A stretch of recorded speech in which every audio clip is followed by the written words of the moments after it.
Want to see a movie that doesn't just scare you, but curses you for watching it? Definitely watch 2022's Incantation. This movie is a Taiwanese found footage horror film directed by Kevin Ko, and it became the highest grossing horror movie in Taiwan's history. It starts with Suwan Yen Tsai as Li Ronan, a mother trying to lift a curse from her daughter. Supporting roles include Sin Ting Huang as Dodo, Ying Suwan Kao as Ming, and Sean Lee and Wen Qing Yu as Dom and Yuan. The film blends possession horror, found footage, and cult mythology while making the viewer an active part of the curse. The film opens with Ronan looking directly into the camera. She asks you to help her save her daughter. She teaches a strange sigil and a chant that's repeated over and over throughout the film. It's presented as a prayer, a blessing. The more people who chant, the more the curse weakens, or so she says. But things aren't that simple. 6 years earlier, Ronan, her boyfriend Dom, and his cousin Yuan ran a ghost hunting video channel. They traveled to a remote mountain village in Taiwan where Dom's extended family practiced a secret ancestral religion, worshipping a deity called Mother Buddha. The villagers warned them not to enter a forbidden tunnel used for sacred rituals. Naturally, they ignore it. They even secretly film a disturbing ritual involving a child prepared for sacrifice. The child is covered in strange runes and left unconscious at the tunnel entrance. Dom and Yuan go inside. Yuan comes out screaming. Dom doesn't come out alive. The footage from inside the tunnel becomes corrupted, and Ronan, newly pregnant, is left to face the consequences. Traumatized, she gives up her baby, Dodo, to a foster home and seeks psychiatric help. Years later, Ronan feels strong enough to bring Dodo back home, but their reunion is far from peaceful. Almost immediately, Dodo becomes sick, terrified of something invisible.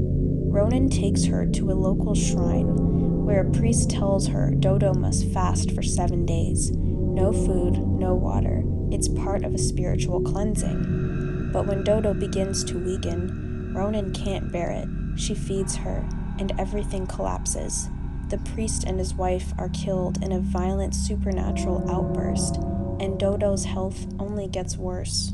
Ronan's only ally is Ming, the compassionate foster care worker who helped raise Dodo. He travels to Yuan to learn more about the curse and finds a monk who helps restore the corrupted tunnel footage, but watching it seals his fate. In the footage, we finally see what Dom and Yuan encountered inside the tunnel. Ritual objects, bones, veils, and an altar to Mother Buddha. Dom lifts the veil from the statue's face and becomes possessed. Yuan escapes but is killed by unseen forces. The villagers burn Dom's body, and their own are soon covered in the same markings that appeared on Dodo. Ming, after viewing the footage, kills himself. The curse is real and spreading. Ronan returns to the camera, this time with a confession. She's been lying. The chant she taught us, the one she begged us to repeat, it's not a blessing. It's a ritual to spread the curse. By memorizing the sigil and saying the words, we help carry the burden. The more people who join, the more diluted the curse becomes, and the safer Dodo will be. So the viewer's role isn't to help Ronan defeat the curse. It was to help her survive it by sharing it with you. In the final act, Ronan brings Dodo back to the foster home, then returns to the tunnel one last time. She walks through the darkness, she sets up her camera, she recites the chant, and she pulls the veil off of Mother Buddha's face, and dies.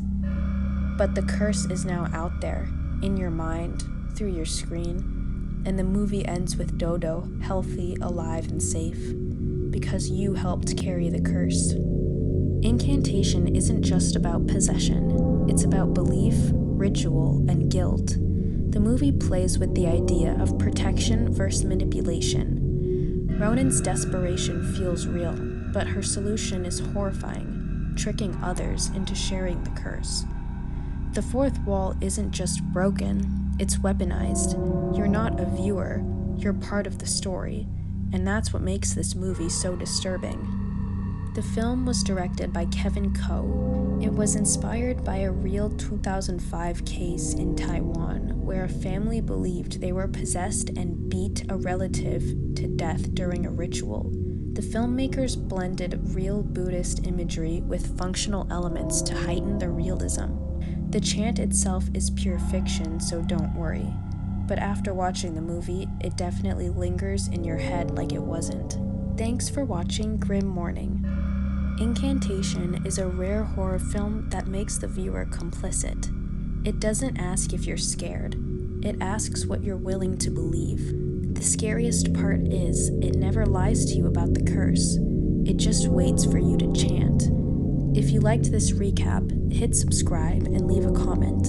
Unless, of course, you're too busy memorizing the sigil. And remember, sometimes the curse doesn't need to find you. It just needs you to press play.